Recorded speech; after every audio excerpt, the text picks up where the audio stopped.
来乡亲那边在同济，台南有一个风俗，除了食圆仔，嘛爱食菜粿，讲到爱食甜配咸才着味。这个台南嘉义的营顶社区，透早就开始传料来包菜粿，要分享给社区的长辈，进入过节的气氛。嘉义区营顶社区的志工，下早就真无闲，有人伫咧炒鸭，有人当伫咧包鸭。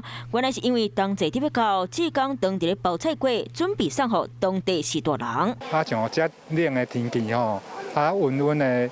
这个菜粿吼，会当温暖每一个长者的心。菜粿外表亲像水饺，含元宝的造型，了收藏，所以特别到同齐，大家拢会准备菜粿来拜祖先。从以早到大，一直流传落来，菜粿嘛正做台南同齐特别点心。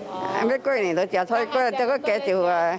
因为菜粿算是古早味点心，即摆已经无普遍啦，所以逐年营顶社区志工拢会动手做菜粿，互老伙仔会当食到怀念的好滋味。Hello， 大家好，我是乃瑜，要教给大家2个任务。第一个，华视新闻的脸书专页，你按赞了吗？还有华视新闻的 YouTube 频道，赶紧订阅起来，还要记得按赞，开启小铃铛哦。